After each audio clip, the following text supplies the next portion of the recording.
The ghost of Andrew Breitbart here. We've got a special guest tonight. Please welcome Tyler Smith, who's running for the state party vice chair this February 28, 2015. Thanks, Tyler, for being here tonight. Absolutely, I'm honored to be here. Thank you, Andrew. And may I say that I've never seen you looking better. Things must really be agreeing with you where you are now. Thanks, Tyler. You always make things sound so good. Now, let's jump right in. So, you became CD5 chair in 2012 in the controversial conventions. Your location had the famous war room there, right? Affirmative, that's the place where all the votes were counted from around the state. Or not. So, you've been on the executive committee where you helped rule the party for 2+ years. Absolutely, I'm honored to serve. Or rule. What would you say has been your biggest accomplishment over all that time? Defending Ali's appointment of delegates to the National Convention? Forcing former Chair Gallagher out of office after only 6 months? Putting Chair Robinson in a straitjacket? Or censuring 2 female members of the State Central Committee?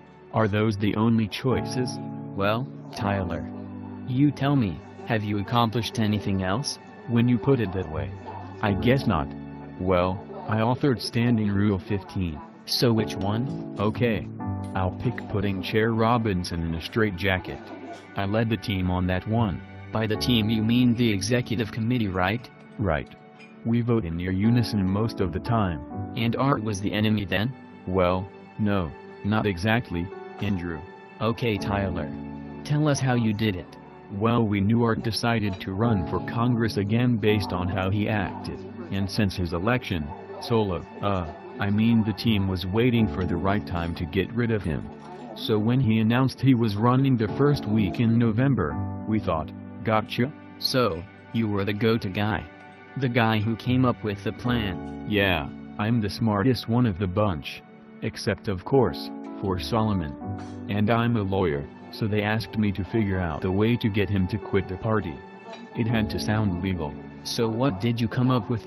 Well, there are a lot of FEC rules when you run for Congress and mostly nobody knows what they are, but they sound serious. Sounds interesting, Tyler, but let's get back to your plan. Well, Andrew, we came up with the idea that we have to protect the state party for something that Art might do. So we said he might break some of these rules that might get us into trouble. What rules were you worried about? The actual rules don't matter. You see, it just had to sound serious. So this was just a trick to make Art want to resign. Exactly. But this was his 3rd campaign. Surely he had all the rules figured out by now. No? That didn't matter. We just made it sound serious. So what kind of rule could he violate? Well, there's a donor occupation request rule. And if you don't get it, the FEC might come after you. Sounds pretty serious. And we couldn't spend money on a candidate's campaign, too. That is serious. So, we called a special meeting in January 2014. We immediately went into secret session, so we could beat up on Robinson so no one could see or hear. Okay, so you convinced him to follow your rule? Yeah, he didn't know what hit him. He was like, punch drunk by the time we were finished with him. Tyler, I had a living person do some research on this. That person found that the executive committee can't make rules, even for itself. That didn't matter. We knew that Robinson didn't know the rules. And, in reality, the rules are whatever we say they are. So what happened next? Well, we didn't want to let him catch his breath. So we had Secretary Barrow immediately send out a new rule to everyone, because it was so serious. So, you're saying she sent out a message to everyone, even before the ink on the minutes were dry? Listen, the minutes don't matter. She does those a month or year later. And she doesn't send them out to everybody either. We needed to get it out, so we just told her to do it.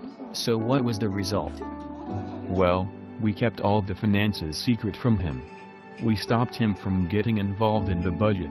We made him put FEC disclaimers on his campaign materials. Just a minute, there, so he wasn't following the FEC rules? No, he was following them. Like you said, it was his 3rd campaign.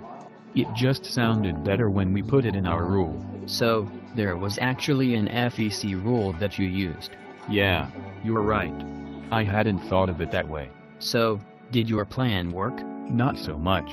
He didn't resign. But we got to complain about how lousy a job he was doing for a whole year. But you took away just about all his job duties with your rule. Yeah. Brilliant, wasn't it? Well, yeah, I guess, except that now the executive team is to blame for the failures of 2014 since the chair had few duties left. But thank you, Tyler. We'll end this segment on that note. Good night, folks. Tune into my next episode, where we'll look at another of young Tyler's successes over his years on the executive committee.